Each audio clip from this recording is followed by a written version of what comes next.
शिवानी बहुत खूबसूरत औरत थी, लेकिन उसकी शादी साधारण से दिखने वाले एक लड़के से हुई थी जिसे वो बिल्कुल पसंद नहीं किया करती थी, क्योंकि रवि देखने में तो उतना सुंदर नहीं था, ज्यादा कमाता भी नहीं था जिससे शिवानी की सभी जरूरतों को पूरा कर सके। लेकिन शिवानी की हर रोज नई नई फरमाइशों को पूरा करने के चक्कर में उसके महीने की कमाई महीना खत्म होने से पहले ही खत्म हो जाती थी।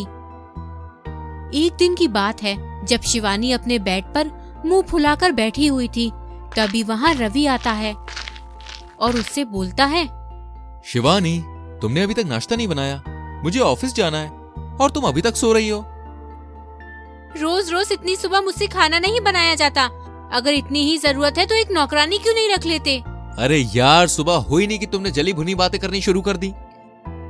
तो क्या करूं? सुबह सुबह पैर धोऊं या आरती उतारूं तुम्हारी? इससे ज्यादा अच्छी तरह मुझे बात करनी नहीं आती। रवि समझ गया कि शिवानी को कोई चीज चाहिए थी, क्योंकि जब भी उसे कोई चीज चाहिए होती थी तो वो इसी तरह नाटक करने लगती थी। अच्छा बाबा, ठीक है, मेरी गलती है कि मैंने तुम्हें टोका। बताओ तुम्हें क्या चाहिए? हाँ हाँ, बोल तो ऐसे रहे हो कि तुम मेरे लिए चांद का टुकड़ा भी तोड़ लाओगे। 2 हफ्ते से बोल रही हूँ सोने के हार के लिए, पर तुम्हारे कान पे जूं नहीं रेंगती। अरे यार, सोने का हार बहुत महंगा आएगा और अभी बहुत तंगी चल रही है। मैं तुम्हें फिर कभी दिला दूंगा ना। तो फिर पूछते क्यों हो? क्या चाहिए? आप जाइए यहाँ से, मेरे सर में बहुत दर्द है, मुझे सोने दीजिए। फिर रवि शिवानी को सोने का हार लाकर देता है। तब तक शिवानी की दूसरी फरमाइश तैयार हो जाती है। जो जरूरत रवि पूरी नहीं कर पाता, तो शिवानी अपनी अदाओं के जलवों से लोगों को रिझाती और उससे अपना काम निकालती थी। ये शिवानी की अदाओं का ही जलवा था कि वह 1 साल से किराने की दुकान से बिना पैसे दिए ही राशन उठाती थी। एक दिन जब मकान मालिक अपने घर का किराया मांगने आता है, तो शिवानी पप्पू से बोलती है, पप्पू भैया, मैं यहाँ से भागी थोड़ी न जा रही हूँ, आपको छोड़कर। I mean आपके मकान को छोड़कर। अरे शिवानी भाभी, भैया मत बोलिए, पू बोलिए ना, अच्छा लगता है। हाँ अच्छा पप्पू जी। अरे शिवानी जी, मैं यहाँ किराया थोड़ी ना मांगने आया था। मैं तो यहाँ से गुजर रहा था तो मैंने सोचा कि शिवानी भाभी से मिलता चलूं। ये सुनकर शिवानी आहें भरती हुई बोलती है, ओहो क्या पप्पू जी, आप बिना बड़े मतलबी हैं। इधर से गुजर रहे थे तो आ गए। कभी मन बनाकर हमसे मिलने भी आया करिए ना, हमें तो आपका इंतजार रहता है। शिवानी की बातें सुनकर पप्पू फूले नहीं समाता और बिना किराया लिए वहाँ से चला जाता है। एक दिन शिवानी अपनी बालकनी में खड़ी होती है, तभी उसकी नजर राजू पर पड़ती है। अरे यार, क्या लड़का है, कितना हैंडसम और मालदार भी है। एक मेरा पति है, ना तो शक्ल से अच्छा और ना ही पैसे में। मुझे तो ऐसा ही लड़का चाहिए था। मैं इसे किसी भी तरह अपना बनाकर ही रहूंगी। फिर उसी दिन जब राजू बाजार जा रहा होता है, तभी शिवानी आकर उसका रास्ता रोक लेती है। Any problem ma'am?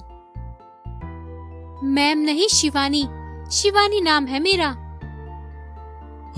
शिवानी जी, क्या हुआ? आपने मेरा रास्ता क्यों रोका? आहा, तेरे मुंह से मेरा नाम कितना प्यारा लगता है। जी मैं समझा नहीं। बात ये है कि मेरा दिल आ गया है तुम पर और हम शादी करेंगे और साथ में रहेंगे। देखिए, आपको कुछ गलतफहमी हो गई है। मैं पहले से ही शादीशुदा हूँ। तो क्या हुआ? मुझे पता है, मैं भी तो शादीशुदा हूँ। मैं तो अपने पति को डिवोर्स दे दूंगी, क्योंकि पहली बार किसी को देखकर मेरे दिल में घंटी बज गई है। मेरा दिल आ गया है तुम पर। देखिए शिवानी जी, मैं अपनी बीवी से बहुत प्यार करता हूँ। मुझे आप में कोई इंटरेस्ट नहीं है, सॉरी। इतना बोलकर राजू वहाँ से चला जाता है। अरे यार, ये लड़का तो मेरी जान लेकर ही मानेगा। इसके नाम में भी मुझे हाँ सुनाई देती है। मैं भी देखती हूँ तुम मुझे कब तक इग्नोर करोगे। शिवानी बिना किसी की परवाह किए ही राजू का पीछा करने लगती है। फिर एक दिन अचानक राजू के घर की बिजली कट जाती है। तब राजू बाहर बोर्ड के पास जाकर देखता है तो किसी ने फ्यूज निकाल दिया था। तभी वहाँ शिवानी आकर बोलती है, इसे ढूंढ रहे हो? तुम यहाँ इस समय क्या कर रही हो? बस तुम्हारा दीदार करने के लिए आई थी, तुम मेरे पास आ जाओ। लो इसे मुझे दो। इतनी भी क्या जल्दी है, पहले मैं जो लेने आई हूँ वो तो ले लूं। शिवानी राजू की तरफ बढ़ती है, राजू पीछे हटता है।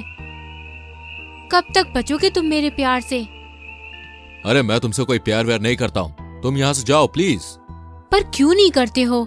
एक बार ध्यान से तो देखो मुझे, मैं इतना सज सवर के आई हूँ और मैं तुमसे प्यार करती हूँ। अरे यार तुम हद करती हो, मैं कितनी बार बोल चुका हूँ कि मैं सिर्फ अपनी बीवी से प्यार करता हूँ। तुम चुपचाप यहाँ से चली जाओ, नहीं तो मैं तुम्हारे पति से ये सब कुछ कह दूंगा। तुम उस नल्ले से क्या कहोगे? मुझे कोई फर्क नहीं पड़ता, बस मुझे तुम मिल जाओ। मैं तुम्हारे बिना नहीं जी सकती। तुम्हें अपनी पत्नी से डर लगता है ना? मैं कल तुम्हारे घर आऊंगी और उसे मैं अपने प्यार के बारे में बताऊंगी।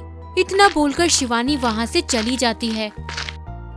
अगली सुबह शिवानी राजू के घर आती है, जहाँ राजू शिवानी को देखकर बोलता है, अरे पागल औरत, तुझे एक बात समझ में नहीं आती क्या? तुम मेरे घर तक आ गई हो। राजू की पत्नी माधवी ये सब देखकर एकदम भौचक्की रह जाती है कि आखिर ये सब क्या हो रहा है। ओ जी, ये कौन है? अरे राजू ने तुम्हें बताया नहीं, हम जल्दी ही शादी करने वाले हैं। ये क्या बोल रही है? जी आप मेरे साथ ऐसा नहीं कर सकते। अरे यार तुम थोड़ी देर चुप रहोगी? और तुम शिवानी यहाँ से निकल जाओ, समझी? नहीं तो मैं पुलिस को बुला लूंगा। राजू को गुस्से में देखकर शिवानी वहाँ से चली जाती है। इसी तरह कुछ दिन बीत जाते हैं। रवि को पता चलता है कि शिवानी राजू के पीछे पड़ी हुई है। तभी रवि शिवानी के पास जाता है और बोलता है, शिवानी तुम मेरे पीठ पीछे क्या कर रही हो? पूरी कॉलोनी में तुमने मेरी नाक कटवा के रख दी है। चिल्लाओ मत, तुम्हें अपनी इज्जत की इतनी परवाह है तो मेरी जरूरत क्यों नहीं पूरी करते हो? अरे तुम्हें मैंने कभी किसी चीज की कमी होने कब दी है? अच्छा, तुम्हें मुझसे इतनी ही प्रॉब्लम है तो तुम मुझे डिवोर्स क्यों नहीं दे देते? ये बात सुनकर रवि डर जाता है और वहाँ से चुपचाप चला जाता है। एक दिन शिवानी कहीं अपनी कार से जा रही होती है, तभी वो देखती है कि सामने से माधवी आ रही है। इसी के कारण राजू मेरी तरफ देखता तक नहीं है। आखिर इसमें कौन सी बात है जो मुझ में नहीं है? ये जब तक जिंदा है मेरा प्यार मुझे नहीं मिल सकता। इतना सोचकर शिवानी माधवी के ऊपर कार चला देती है और वहाँ से चली जाती है। इधर माधवी को हॉस्पिटल ले जाया जाता है और एक्सीडेंट के कारण उसका बच्चा उसके गर्भ में ही मर जाता है। राजू को अपने बच्चे के मरने का बहुत सदमा लगता है और इधर शिवानी अपने घर पर बहुत खुश हो रही होती है। तभी वहाँ राजू की माँ आती है और शिवानी को एक जोरदार तमाचा मारती है और बोलती है, मुझे शर्म आती है तुम जैसी औरतों पर। औरत होकर अपने मतलब के लिए दूसरी औरत के बारे में नहीं सोचती तुम जैसी। तुमने आज एक माँ को अपने बच्चे से दूर कर दिया और औरत कहलाने का हक भी खो दिया। रवि में क्या कमी है? वो बेचारा तुम्हारी हर खुशी को पूरी करने की कोशिश करता है, पर पता नहीं तुम्हें कितना ज्यादा चाहिए। तुम्हारा लालच कभी खत्म नहीं होता। शिवानी को अपनी गलती का पछतावा होता है। जहाँ राजू अपनी पत्नी के पास बैठा रो रहा होता है, ये सब देखकर उसे अपने आप पर शर्म आती है और वो बिना कुछ किसी को बोले अपने पति को लेकर शहर छोड़कर चली जाती है। फिर राजू और माधवी चैन से अपनी जिंदगी गुजारने लगते हैं।